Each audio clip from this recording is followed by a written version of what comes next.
ఈరోజు ఒక ప్రత్యేకమైన పరిస్థితులలో నేను ఎమ్మెల్సీకి పోటీ చేయడం జరుగుతూ ఉంది. గతంలో ఈరోజు నడుస్తుంది సిండికేట్ ప్రభుత్వం.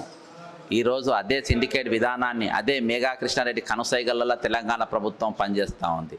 తెలంగాణ ఫైనాన్స్ మినిస్ట్రీ మేఘా కృష్ణారెడ్డి కనుసైగలలో బిల్లులు పాస్ చేస్తూ ఉంది.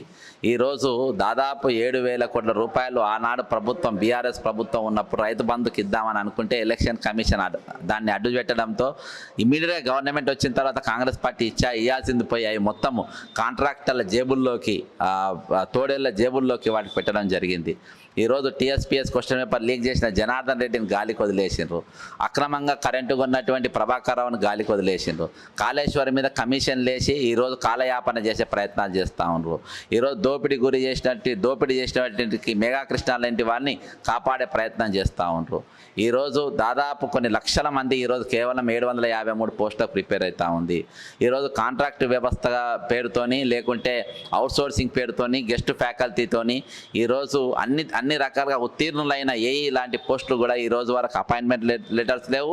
మరి వారి గౌరవప్రదమైన వేతనాలు కూడా ఎక్కడ కూడా లేవు.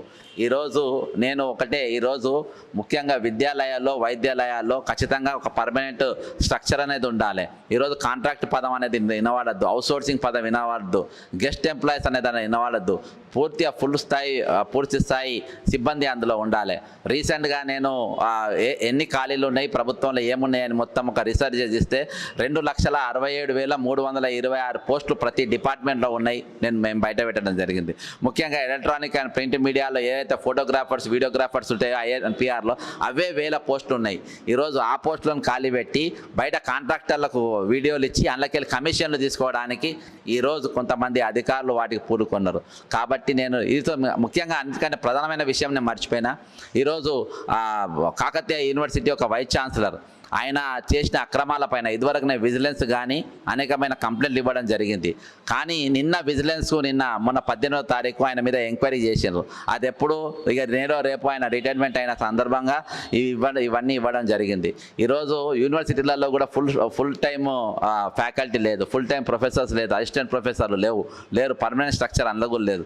కాబట్టి వీటన్నిటి మీద రేపు ఖాళీలు భర్తీ మీద కానీ లేకుంటే విద్యాలయాల్లో ఉన్న ఖాళీల విషయం కానీ ఫెసిలిటీస్ గురించి కానీ ప్రభుత్వ పాఠశాలల్లో మరి social welfare schools, BC schools, residential schools వీటిపైన ఫుల్ స్థాయి స్ట్రక్చర్గా ఉండేటట్టుగా నేను ఎమ్మెల్సీ అయినా ఖచ్చితంగా వీటిపైన కొట్లాడతాం. దానికోసమే ఈరోజు నా ఒక మేనిఫెస్టో కూడా నేను మార్చి 9వ తారీఖు ఇదే ప్రెస్ క్లబ్లో రిలీజ్ చేయడం జరిగింది.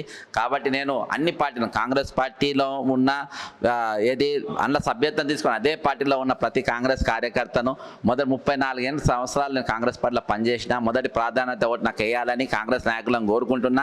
అంతేకాకుండా ఈరోజు బీఆర్ఎస్, బీజేపీ, సిపిఐ, సిపిఎం అన్ని పార్టీల వారు ఇండిపెండెంట్గా ఉన్న 51 మంది, నేను కాక 51 మంది, అంటే కాంగ్రెస్ తీసేస్తే 50 మంది అందరు ఇండిపెండెంట్లు కూడా మొదటి ప్రాధాన్యత ఓటు మీరు వేసుకోండి, రెండో ప్రాధాన్యత ఓటు నాకు వేయండి.